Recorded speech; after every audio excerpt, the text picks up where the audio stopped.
Before we get started on this episode today, I just wanted to give a brief historical and academic look at the Cathars, Mary Magdalene, and the Knights Templar.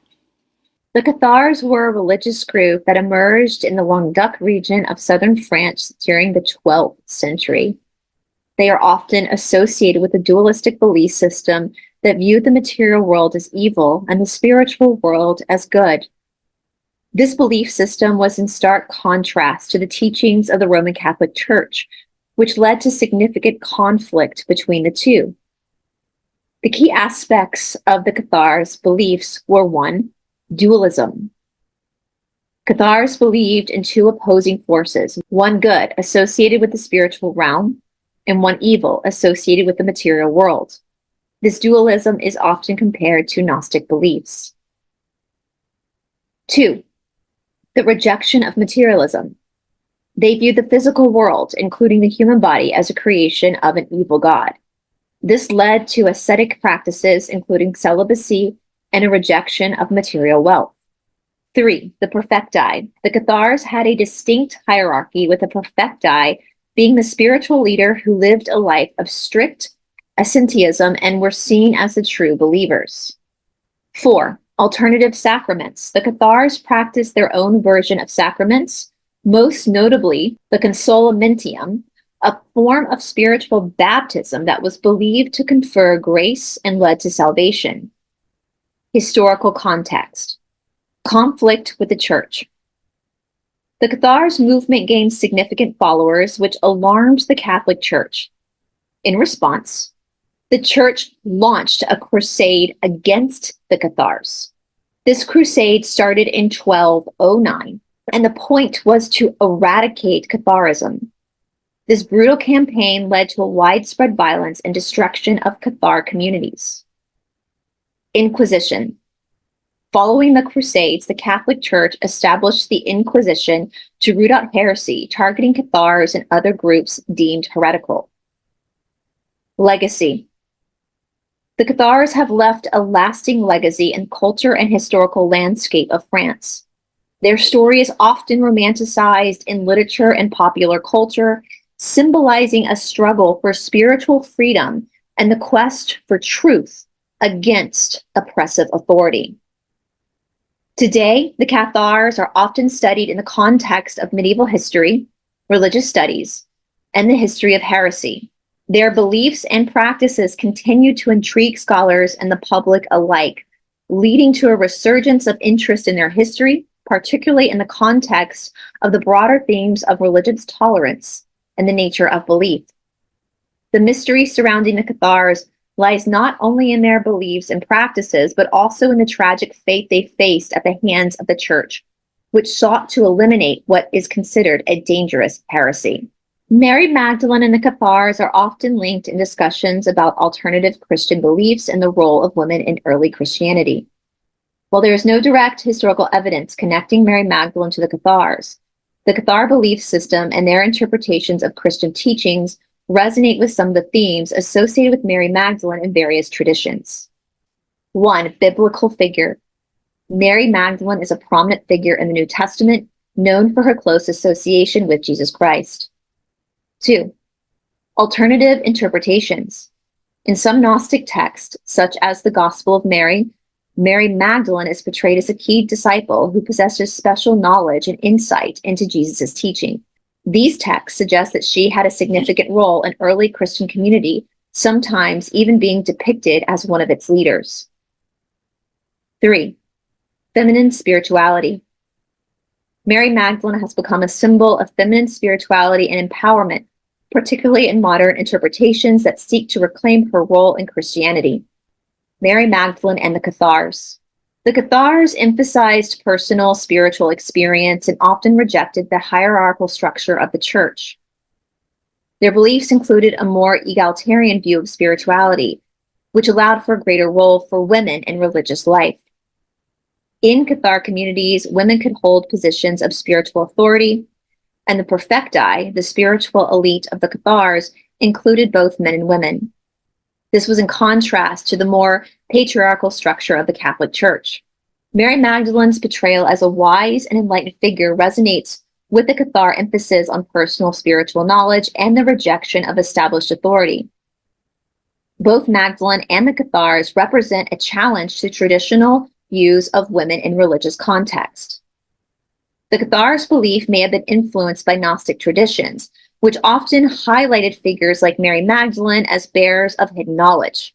This connection is more thematic than direct, as the Cathars were not Gnostics, but shared some similar ideas about spirituality and knowledge.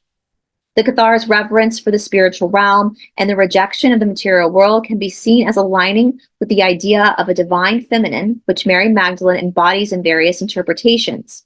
This connection has been explored in modern scholarship and spiritual movements that seek to reclaim the feminine aspects of Christianity. To conclude, while there is no historical evidence to suggest that the Cathars specifically venerated Mary Magdalene, the themes of spiritual authority, the rejection of the patriarchal structures, and the emphasis on personal spiritual experience create a conceptual link between the two. Both Mary Magdalene and the Cathars represent alternative expressions of Christianity that challenge traditional narratives and highlight the importance of individual and spiritual journeys.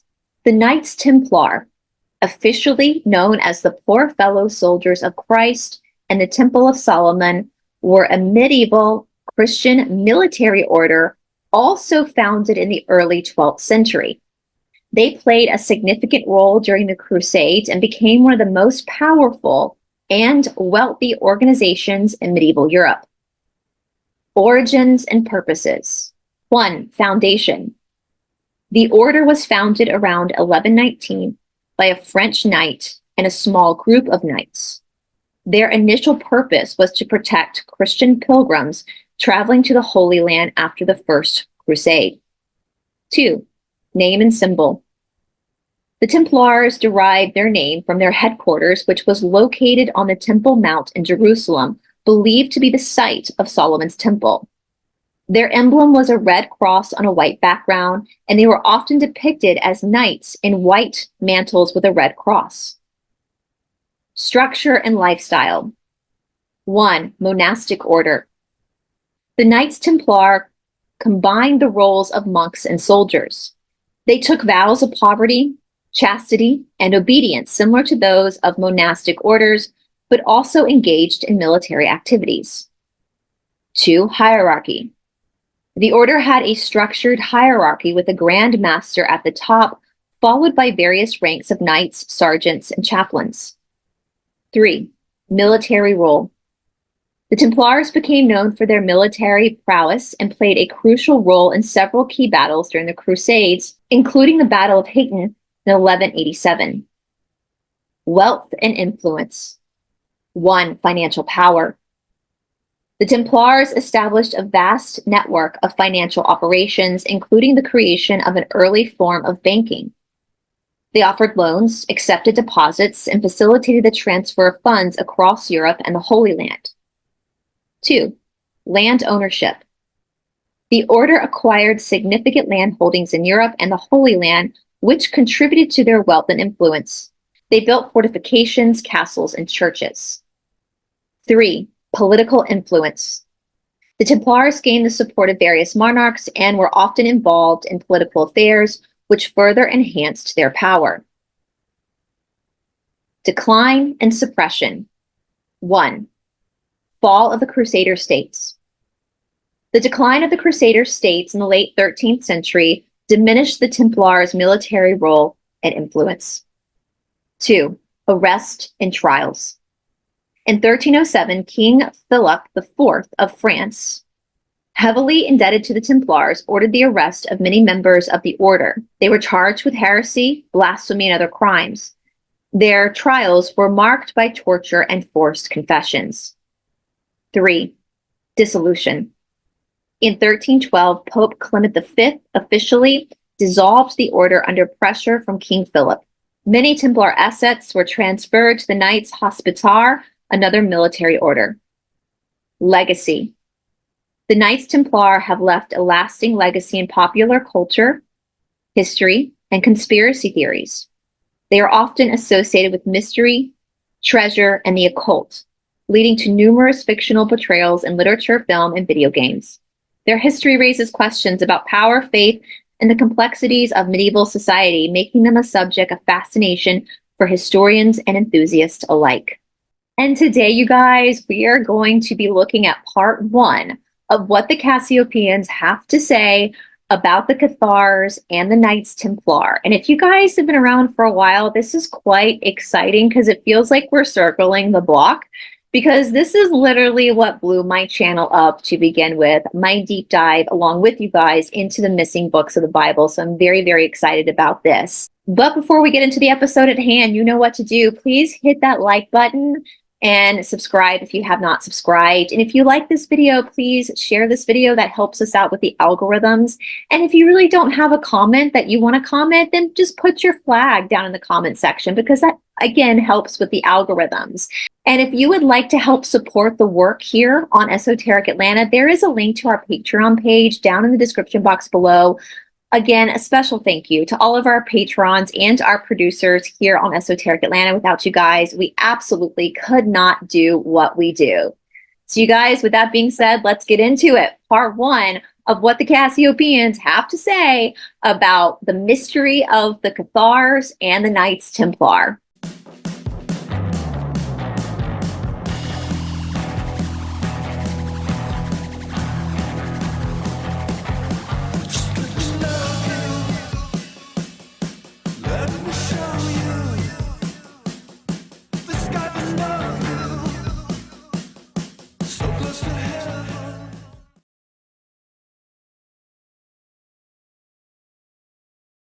Laura Knight's Cassiopeian experiments, often associated with the Cassiopeia material, involves the exploration of consciousness, spirituality, and the nature of reality.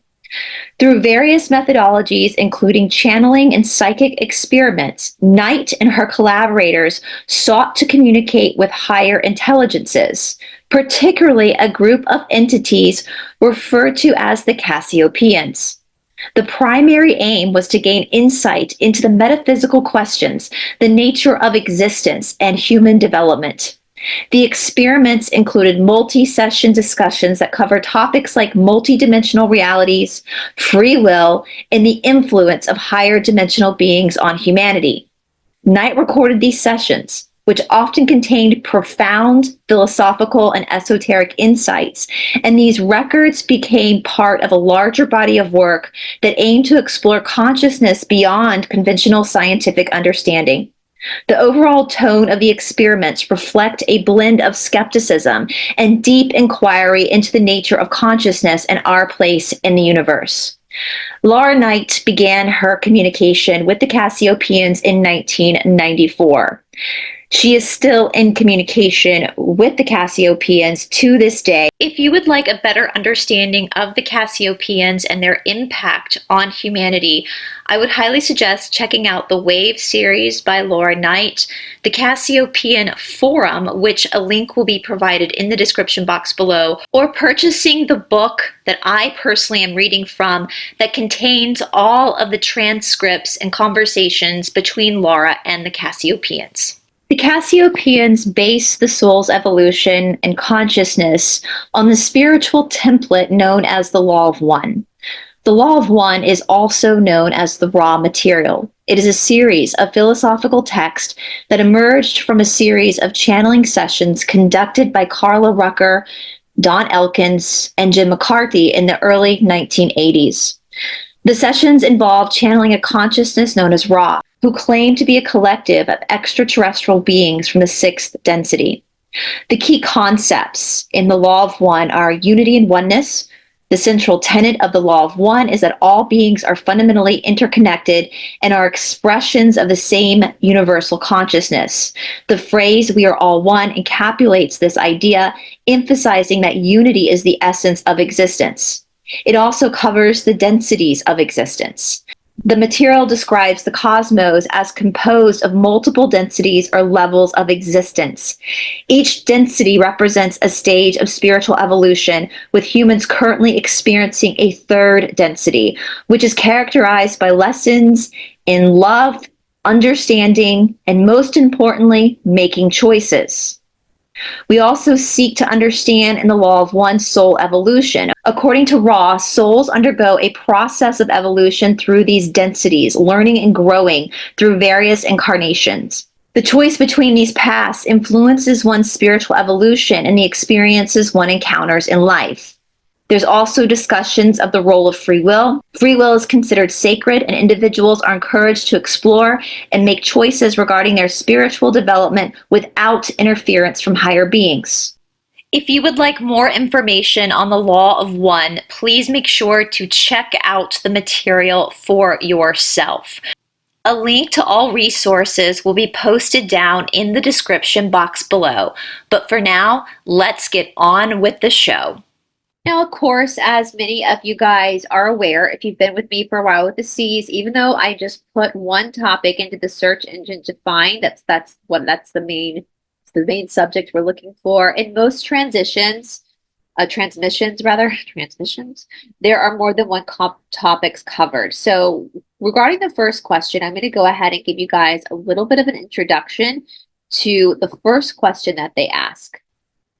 The Key by John Philip Cohan is a book that explores themes of spirituality, consciousness, and metaphysics. It's often categorized under the genre of esoteric literature and delves into ideas about human potential, the nature of reality, and the evolution of consciousness. Cohan's work encourages readers to seek deeper understanding and awareness beyond conventional beliefs and paradigms. The book integrates concepts from various philosophical, spiritual, and scientific perspectives, aiming to provide insight into the mystical aspects of human existence. Cohan is known for his unique approach to topics like the mind, the universe, and the interplay of energy and matter, inviting readers to reflect on their own beliefs and experiences. Overall, The Key can be seen as a guide for those interested in personal and spiritual growth. Okay, you guys, now let's get into it. And because this is the 20th of June, 1998, when this first, as you can see, I put Cathars in the screen. So this is the first transmission from the Cathars. And obviously, as you guys know, we're going to have more topics, but I want to know, how old were you on the 20th of June, 1998? I was 15. And if I had to guess, that was a long time ago, I'm 42 now, but if I had to guess where I actually was, like where my location was on the 20th of June, 1998, I was probably in Charleston.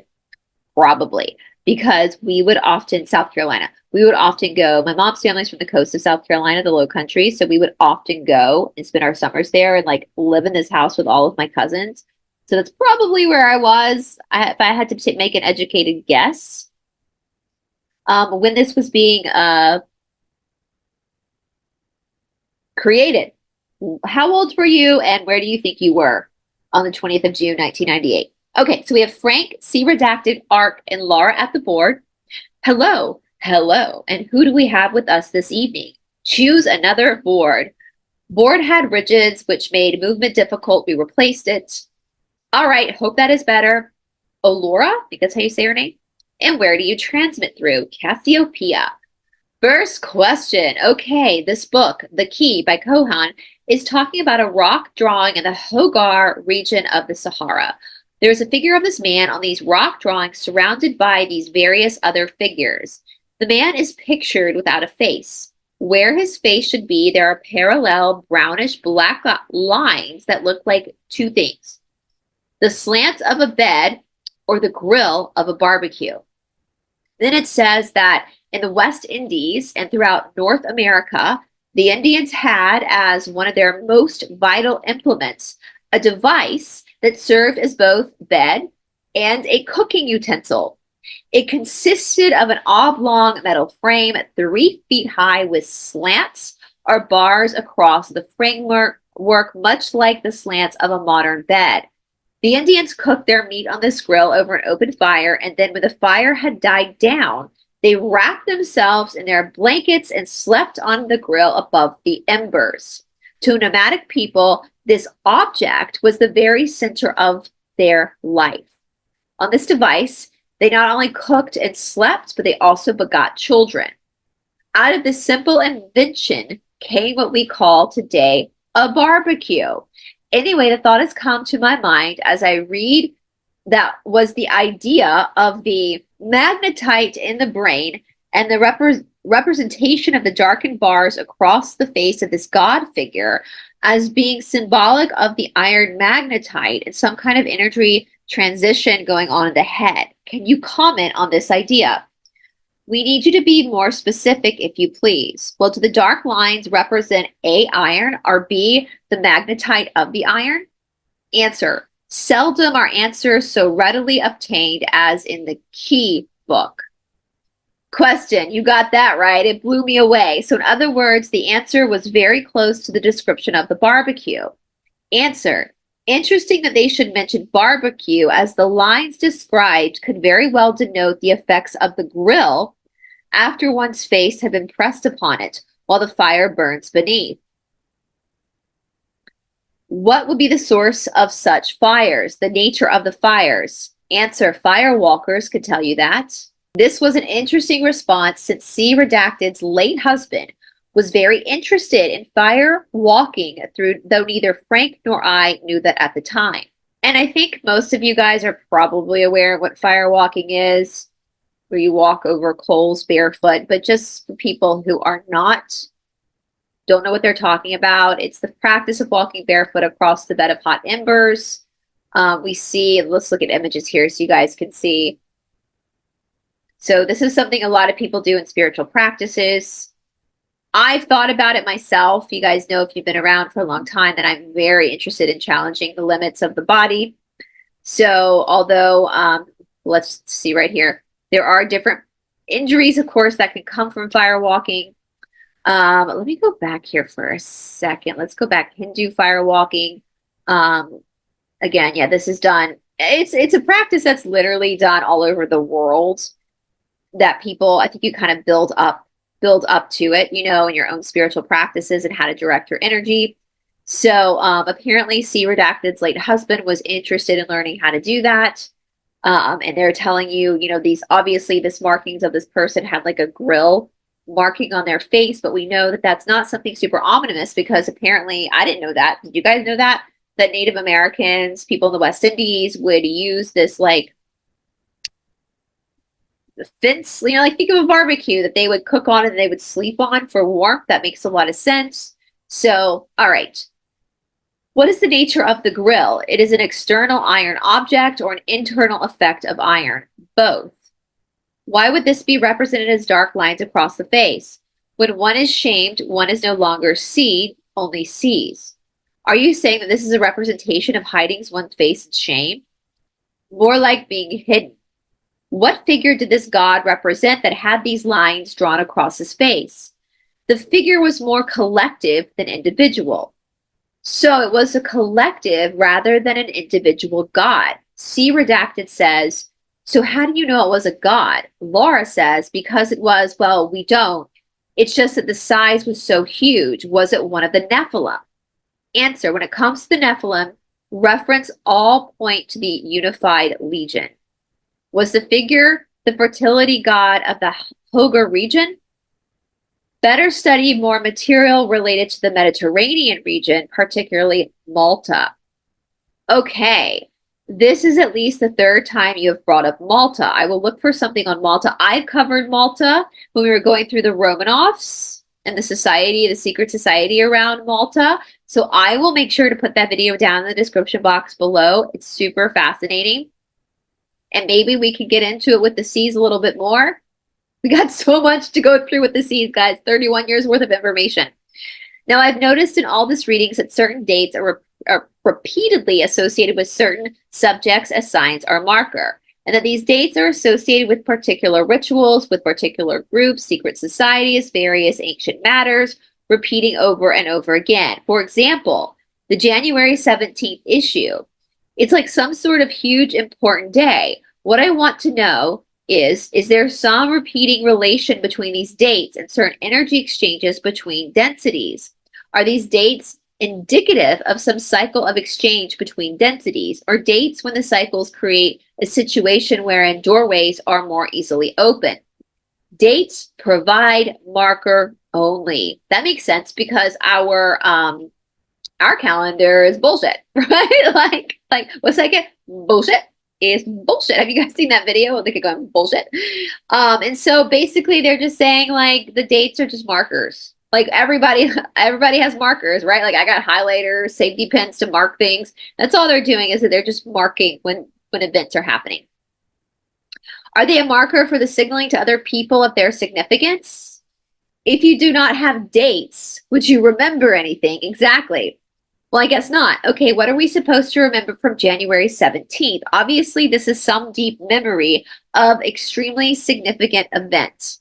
Consult Maya. They had a 52-year cycles. Wonder what January 17th was. Laura says, anything else about January 17th? Also 365-day cycles.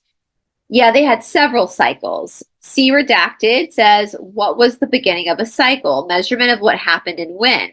What happened on January 17th? Again, consult Maya.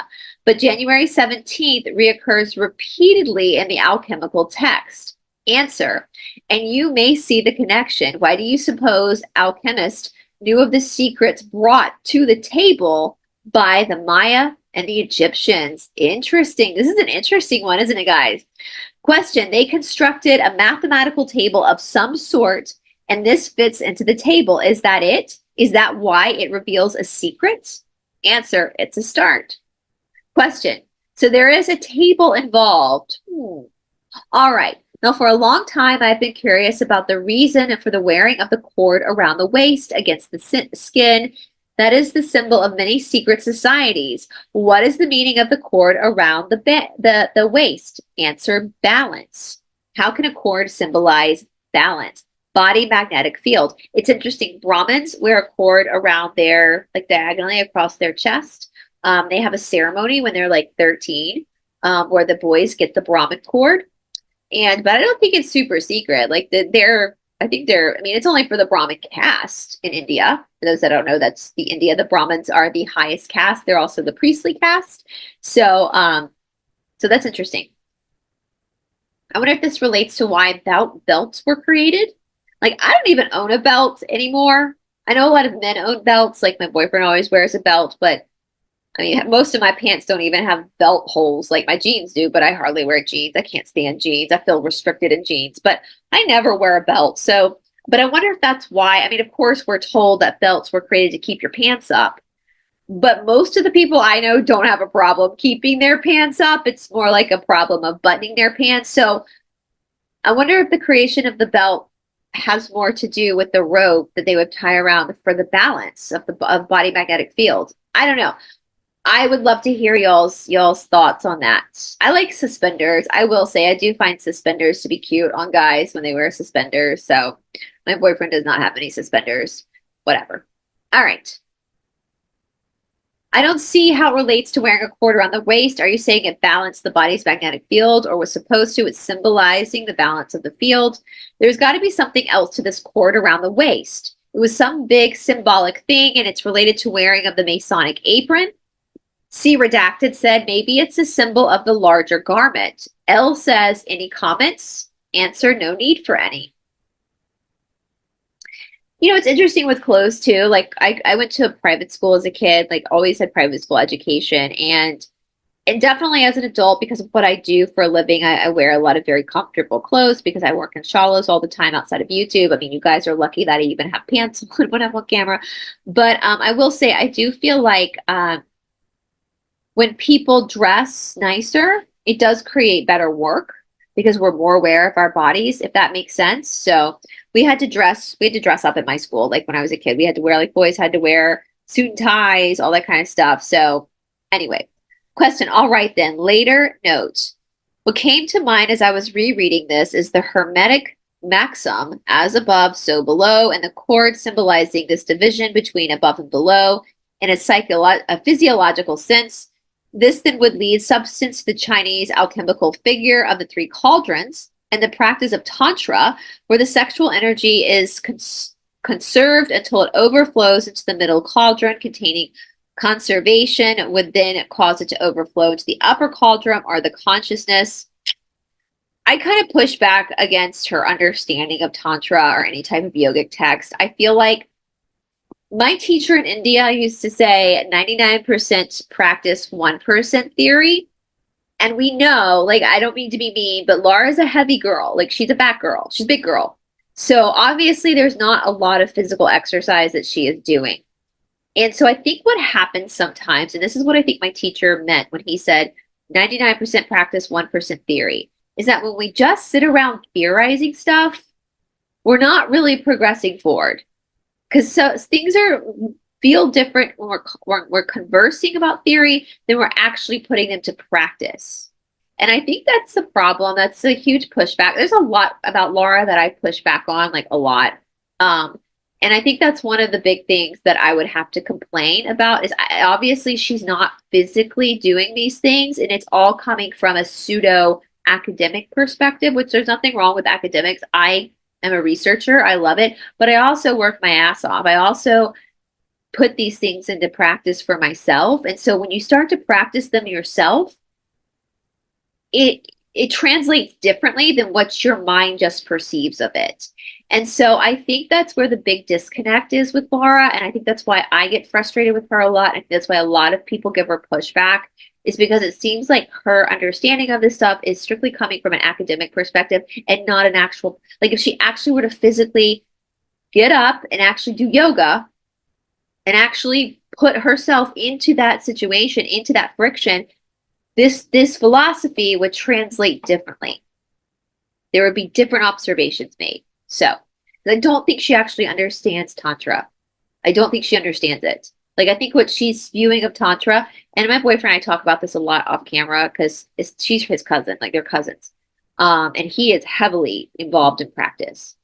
And that's the biggest pushback we both have, is that you can talk about things academically all you want, but it doesn't matter. It's not going to make sense unless you actually do the work. This is not doing the work. Just talking about theory, just talking about it, that's not doing the work, right? As Patabi Joyce used to say, theory don't want, practice, practice, practice, theory don't want, practice, practice, practice. And also the thing about Tantra too, is that there's a lot of misconceptions in the Western world about Tantra because of people like Sting, and also I think because of controlled opposition. But in India, first of all, in India, Tantra is not that widely practiced and taught. It's more the Patanjalian system of yoga, which is the system I practice. That is the main one, which is more controlling your senses, learning how to control that. Where there is brahmacharya, which brahmacharya is part of the Ashtanga 8-limbed path, which basically brahmacharya, it used to mean celibacy, but now it just means like don't be careful, like have one person, which goes into the Tantra because the Tantra is about one person and that's it. I'm trying to be careful about how I say this because we are on the YouTube. And so I think what's happened is when we don't actually engage and practice ourselves, it's easy for us to get manipulated by some of the fake stuff out there. And I think that's what's happened to Laura when it comes to like the Eastern philosophy. I see a lot with her, very much an academic look at this stuff versus actually looking at it practical, in a practical sense where it comes through practice. I hope that makes sense. And this is a perfect break for us to talk about one of our sponsors, which of course is the Esoteric Academy. My friend Paula and I have built this mystery school, this virtual online mystery school, where I take these exact principles that I learned spending years in India studying this stuff. I take these complicated theories and these complicated philosophies and I put them into more modern day practices that are more accessible to just the average person at home. Again, this is a virtual mystery school, so you have everything right in your living room. We have actual exercise classes on the Esoteric Academy, where again, I take modern movement, but I apply more of the principle of traditional yoga to the modern movement, as well as courses and meditations and all sorts of things that you need at your fingertips to develop a deeper spiritual practice. Right now, we are offering a discount at checkout. If you use the discount code Shishumna10, you will get 10% off of your first month with the Esoteric Academy. On top of that, you also get 7 days of a free trial. All the information is down in the description box below. So Laura, if you see this, girl, your cousin Your cousin is a master teacher. Girl, your cousin's a master teacher. I know you're in France, but he'll Zoom with you. He'll teach you. There's a lot you're missing here. There's a lot you're missing here. All right. She goes on. Here's the other thing, the fivefold bond. There's a very famous figure from the Mayan of a guy who is tied up. They called it hog-tied. The person is tied with his feet and hands together, and then to the head, 5 parts of the body are tied together. This is seen as a ritual activity or a symbol of same. What can this possibly mean? The Masons have the remnants of this with rope tied around the neck. You need to research the Masonic rites. Question I have, and that's what I'm talking about. All I can see is that they are reenacting the opening of the mouth ceremony of the pyramid text. Why haven't they made that connection? That is clearly what they were doing. But let's go back to this. So I think the C's are basically saying the same thing I've just said. Research the Masonic rites. Well, just researching it, just looking at the theory don't want. You have to understand what it's like in practice. Now, I'm not saying go out there and do black magic, not at all.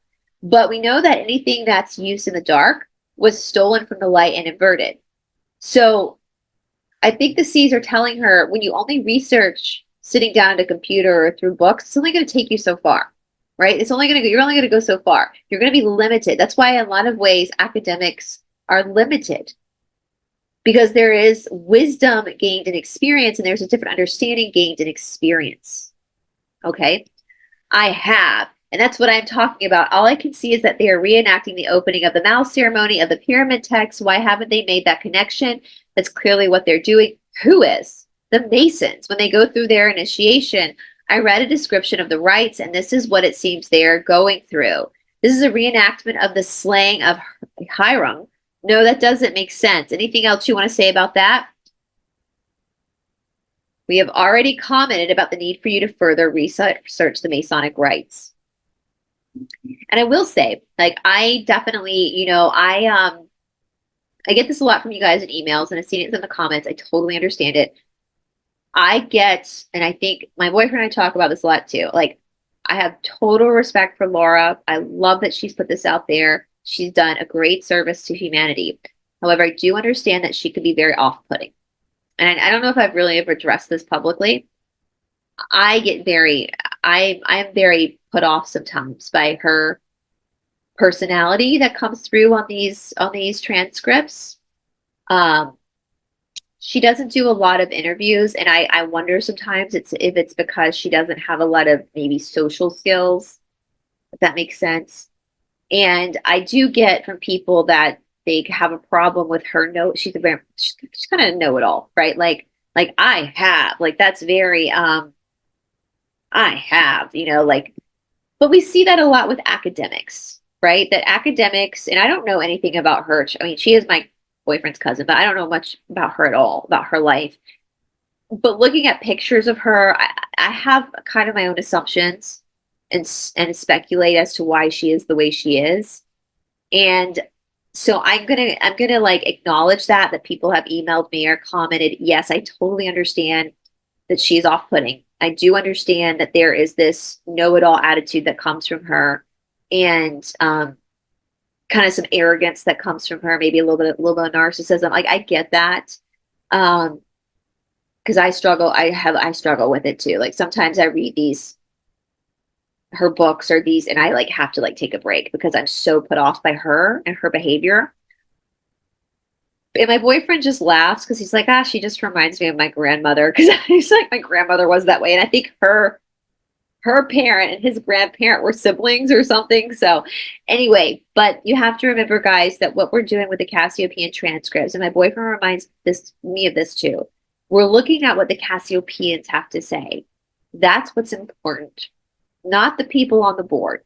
It's what the Cassiopeians are saying that's important.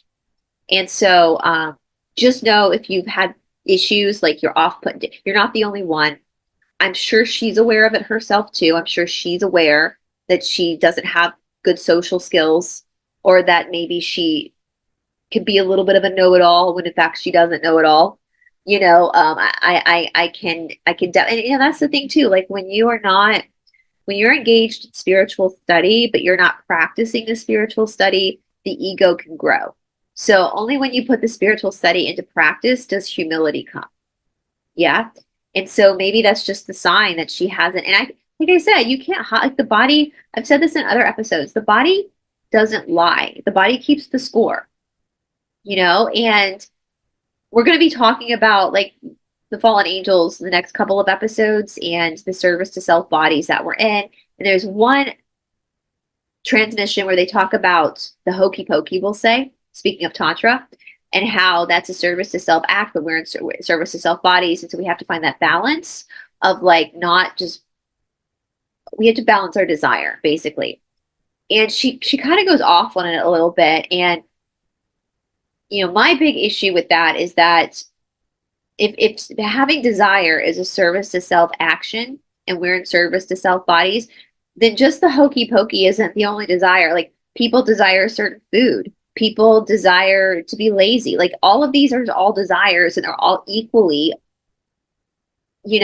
service to self. And so we have to look, because we're in service to self bodies, trying to go service to others, we have to be able to accommodate the nature of our body, but do it in a more service to others way. I know that might not make sense right now. Just keep watching tomorrow and the next day for the videos. And afterwards, I kind of was like, she got really nasty about the hokey pokey, but obviously she gives into her desire for food because she's fat. I mean, let's just call a spade a spade. She's a big girl. You become big because you like to eat. There's no other explanation. Like people try to come up with all these different explanations as to why they're big, but you need to look at it. And that, to me, that's the beautiful thing about karma, is that our body tells us what's going on, where our karma is. So it's kind of like this whole like judge not lest ye be judged. Like you're judging people about the hokey pokey, but yet you're fat. So you're judging people on their desires, but yet you obviously have an imbalance of desire too, or you wouldn't be overweight. And if you actually did a physical practice, if you practice spirituality, you would be forced, when you're in your body doing this work, which is I think what they're trying to encourage her to do, you would be forced, you would have no choice but to look at your own shit, right? You can't move through a yoga practice without addressing the fact that you're overweight. If you're overweight, you can't do a yoga practice without addressing the fact that you might be underweight. You might give in to the control of trying to like not eat. And so I just wanted to put that out there. So I think that's what they're saying here. And I'm glad they're saying this to her, because I don't think she really heeds their advice though, because obviously not much. I mean, obviously you can see throughout the 31 years, she's definitely refined herself, and she's definitely way better now with her behavior and her social skills than she is in the beginning. So yeah, but just remember, guys, this is about the Cassiopeans, not the conduits. The conduits are not the star of the show. The Cassiopeans are. So, all right.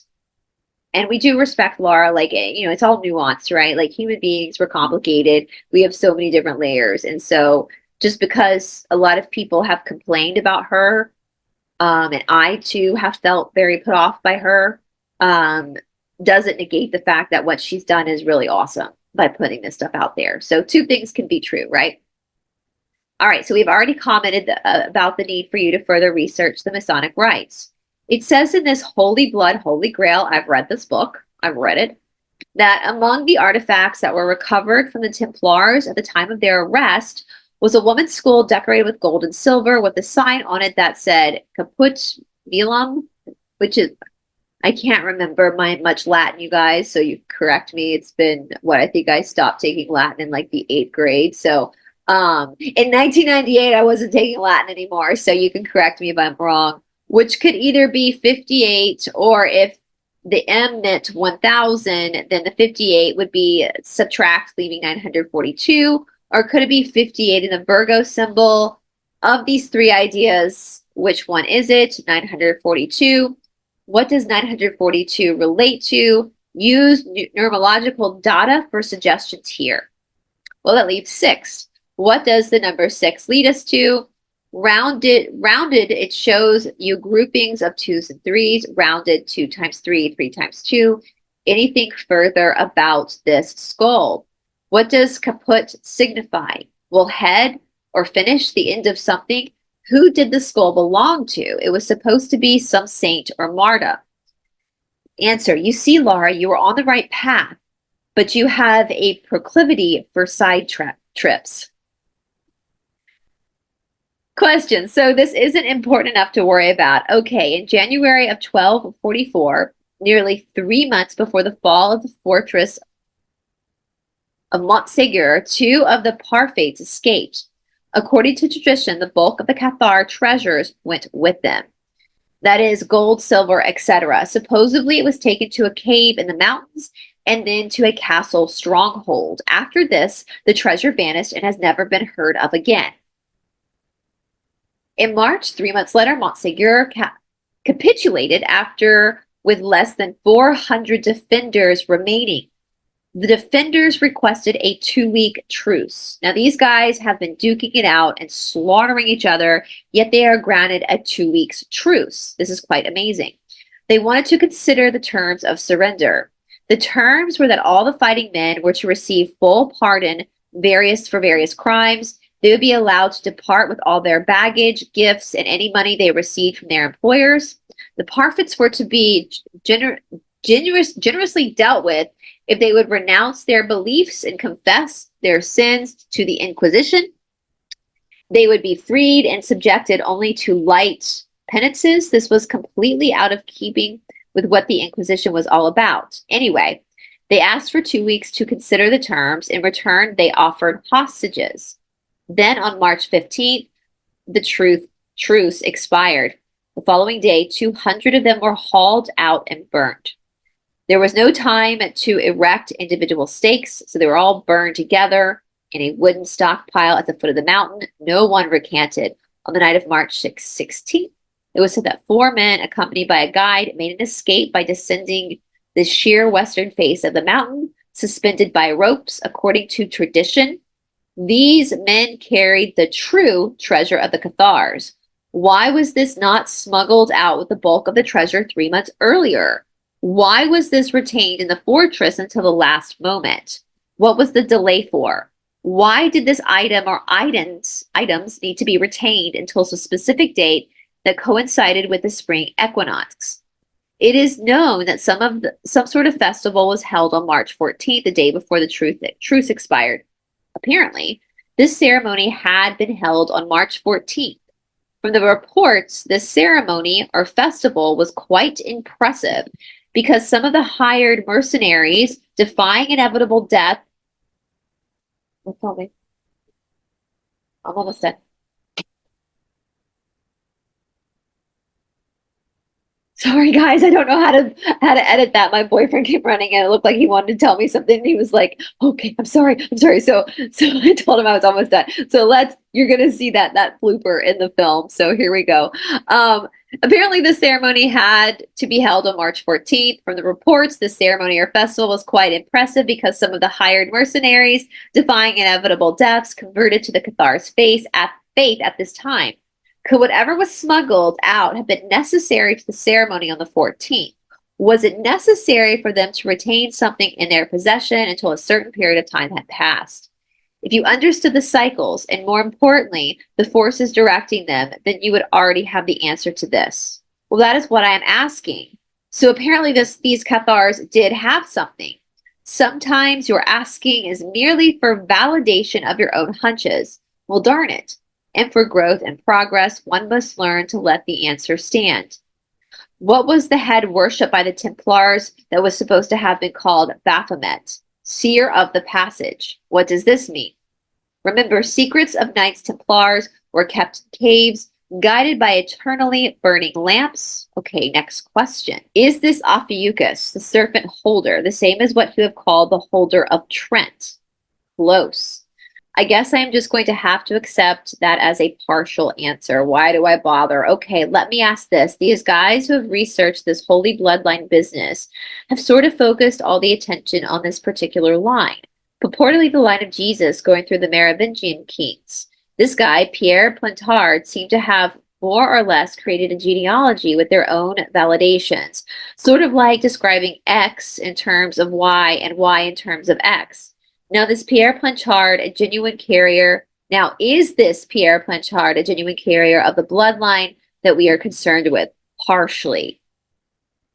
Then that makes me think that the significant thing that we are looking for is a convergence of the bloodlines. These lines are symbolized by god figures, the children of Odin, and what we are looking for is a place where these lines converge. Yes. Well, what characteristics might an individual who is a product of this convergence, fair skin and a cleft chin? Well, Ark and Frank both have cleft chins, but C redacted and I don't. Does this mean we aren't saying that all these features are of that bloodline? I thought that made sense. I thought that was clear, but I guess not. So just because you have fair skin and a cleft chin does not mean you're of the bloodline. So you can have the bloodline and look quite different. Yes. How many persons on the planet contain these convergent bloodlines? 7,367. Kites were used for cross-contamination between bloodline members. Kites? What do kites have to do with? What the heck? You guys are driving me nuts. Do you mean kites as in paper and strings, or kites as in the bird? Yes, paper, wood, and string. Question, C redacted, like smoke signals? Laura, well, how is flying a kite C redacted? Well, if it has a certain symbol on it and shape. What shape is that? No, not now. C redacted. Well, maybe the shape of a cleft chin. Laughter. Laura, fair-skinned cleft chin. C redacted. Yeah, and how did they communicate when it was raining? Laura, yeah, at night. Did they set them on fire? Kites. This is obviously something that C redacted. This is implying that such people know they have the bloodline and keep in touch with each other. Laura, or is it something for the future when those bloodlines wake up? Answer, yes. Question, all of the above or just the last part? Answer, latter. So we have to go fly a kite. See redacted with a particular shape and symbol. Answer, research kites. I don't know the history of kites. I just know Mary Poppins. So if you guys know a little bit about the history of kites, let me know. See redacted, the Japanese fly kites, and there's a lot of people who hang banners outside of their houses all the time. What revelation? Prepare for a treasure hunt. Thanks a lot.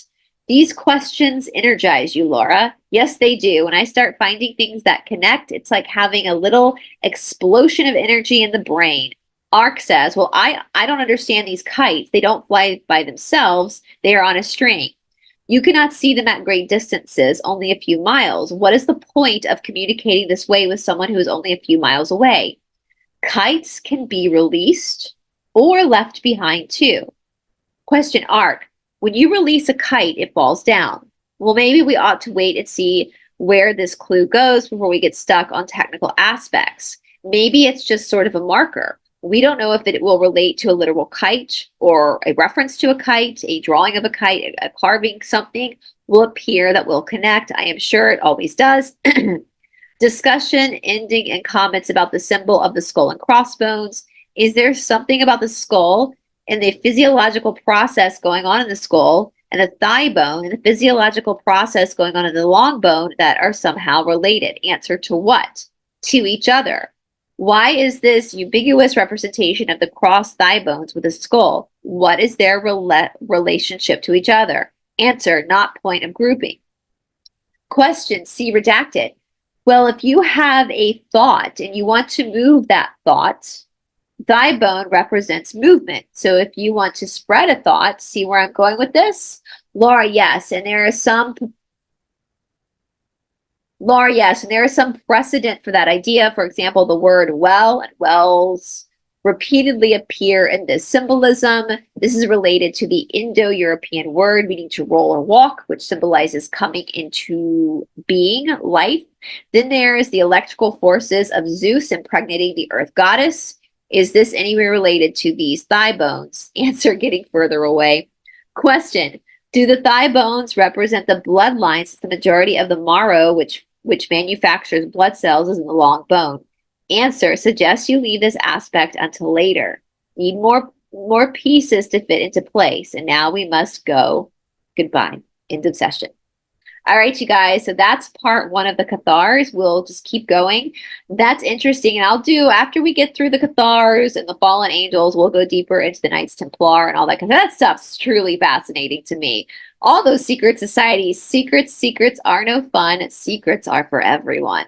So anyway, you guys, let me know your thoughts and your opinions down in the comment section below, and we will see you tomorrow. Bye, everybody.